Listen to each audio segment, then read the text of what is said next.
So ఏంటి 'Esther' గారి character అంటే చిన్న గ్లింప్స్ లాగా అయితే టీజర్ ట్రైలర్‌లో చూసాము అవును. క్యారెక్టర్ అది.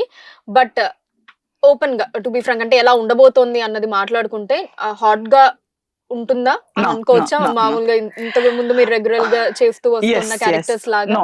ద హ్మ్. బిగ్గెస్ట్ హైలైట్ ఆయన కూడా నాకు చెప్పింది. డైరెక్టర్ గారు చెప్పిందేంటంటే, మీకిప్పటిదాకా మీ అందంనే గ్లామర్ మధ్యలో పాయింట్ ఆఫ్ పెట్టుకొని వ్యూలో. హ్మ్. ఓన్లీ అదొక్కటినే ఎన్‌కాష్ చేస్తున్నారు కానీ, మీలో ఇంకా చాలా ఉన్నాయి. మీలో సెన్స్ ఆఫ్ హ్యూమర్ ఉంది. మీరు ఆఫ్ స్క్రీన్ మాట్లాడేటప్పుడు ఆ మాట్లాడే టాలెంట్ గాని, అవన్నీ ఎవరు వాడట్లేదండి. Correct sir. ఎందుకంటే, నిన్న కూడా ఇంకో డైరెక్టర్ నేనెప్పుడు హ్మ్. వర్క్ చేస్తున్న ఇంకో హ్మ్. డైరెక్టర్ గారున్నారు. ఆయన కూడా చెప్తుంటారు, "మీకిలా కామెడీ టైమింగ్ చాలా బావుందండి. మీరొక కామెడీ సినిమా చేయాలి."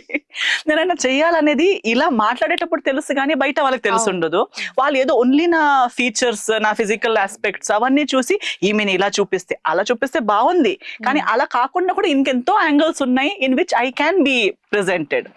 అండ్ అమ్మ రాజశేఖర్ గారు being a choreographer, being an artist, being director, ఆయన ఆ ఒక యాంగిల్ నాలో చూసారు. Thought I liked very much. He said, "మిమ్మల్ని అలా ప్రెజెంట్ చేస్తున్నారు కానీ, మీరు న్యూట్రల్‌గా ఉంటే మీ ఫేస్ చాలా క్యూట్ ఉంటుంది అండ్ చాలా హోమ్లీగా ఉంటుంది.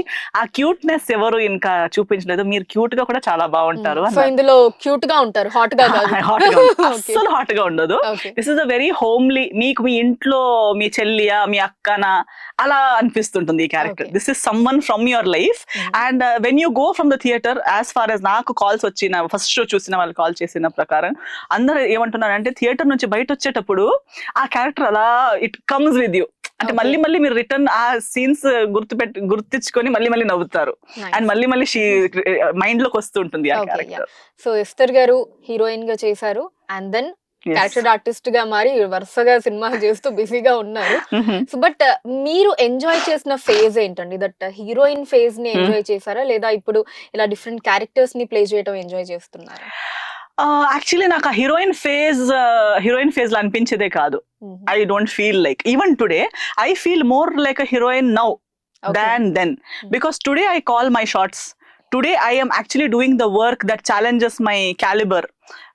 నా క్యాలిబర్‌ని నేను కావాల్సినట్టు నేను వాడుకోవచ్చు. ఇప్పుడు హీరోయిన్ అనగానే ఒక లిమిటేషన్స్ ఉంటాయి. హీరోయిన్ అంటే ఒక ఐ క్యాండీ, ఓన్లీ ఒక ఆబ్జెక్ట్. హీరోయిన్ అనేది word hero. Hero cannot be hmm. An object. Hmm. Hero has to be a hero. We expect him to fight and show his heroism. But heroine అనగానే heroine becomes one object. చిన్న చిన్న dress వేసుకోవాలి, అందంగా కనిపించాలి, కొన్ని aspects లో మాత్రమే titillating, జనాలకి కొంచెం ఎంటర్టైనింగ్, అంతే కానీ హీరోయినిజం, హీరోయిన్ అనే పేరు పైన ఉండదు. బట్ హీరోయినిజం ఇలాంటి క్యారెక్టర్స్ లో ఉంది. చెప్పడానికి మాత్రమే హీరో పక్కనే నిలబడే క్యారెక్టర్ లేకపోయి ఉండొచ్చు. బట్ నిజంగా ఒక వుమన్ గా, ఒక హ్యూమన్ గా, ఒక ఎక్స్ట్రాడినరీ లెవెల్ కి వెళ్ళడానికి ఇక్కడ నాకు ఎక్కువ స్కోప్ ఉంది. Rather than being someone's love interest. Only being someone's love interest అంటే నార్మల్ గా సొసైటీలో కూడా ఎలా అయిపోయిందంటే, అమ్మాయిలకి ఎంతున్నా, ఎంత మంచి వర్క్ ఉన్నా, ఎంత సంపాదననున్నా పెళ్లి కాకపోతే లైఫ్ వర్త్ కాదు. హ్మ్. హ్మ్. ఒక అమ్మ పెళ్లి అయిపోతే కూడా నీవు అమ్మగా మారకపోతే నీకు వర్త్ లేదు. అవును. సో సొసైటీ చెప్పింది ఏంటంటే, ఒక్క మొగుడు పక్కనే నిలబడకపోతే అమ్మాయికి వాల్యూ వాల్యూ లేదు. లేదు. సో అదే ఫిల్మ్ ఇండస్ట్రీ కూడా సమాజంలోనే ఒక పార్ట్ పార్ట్. కాబట్టి, హీరో పక్కనే నిలబడకపోతే అమ్మాయి హీరోయిన్ కాదు. కాదు.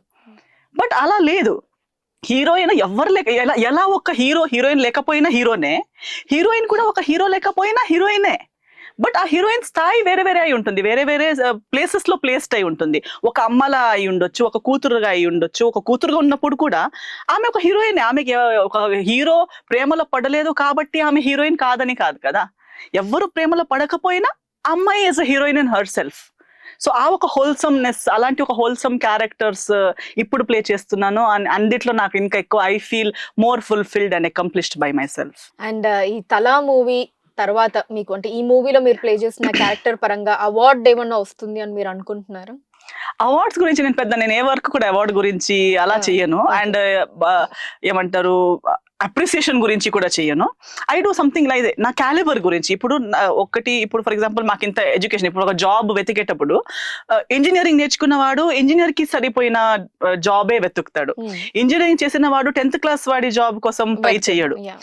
సో నాకిప్పుడు నేను ఒక ఆర్టిస్ట్‌గా ఉండి I'm trained in dancing, singing, performance, acting course. So I am a well trained artist. అలా ఉన్నప్పుడు నాకు నా క్యాలిబర్ కన్నా తక్కువ వర్క్ చేయడానికి మనసు ఒప్పుకోదు. జస్ట్ వెళ్లి నిలబడండి, మీరు అందంగా కనిపిస్తే చాలు అంటే నేను అందంగానే కనిపించాలంటే దానికి ఇంత ట్రైనింగ్ ఎందుకు కావాలి? అది నేను ముందు నుంచే without any training also I can just change dress and stand. But after having all the training నాకు ఎప్పుడు I want to fulfil that for my training, for my calibre I need to challenge my self and try something new అనేది. So నేను దాన్నే చూస్తూ వెళ్తున్నాను అంతే, కానీ నేను ఇవన్నీ పెద్దగా పట్టించుకోవట్లేదు. అందుట్లో ఇది ఒక బోనస్ లాగా, నలుగురు బాగుంది అని కూడా చెప్పేటప్పుడు ఐ ఫీల్ గుడ్, ఓకే సరే ఇట్స్ వర్త్ ఇట్ అని చెప్పి. సో అవార్డ్స్ గురించి అని లేదు, but definitely I know that as audience who have expectations for me and who follow my work, definitely they are going to be surprised and very happy for me.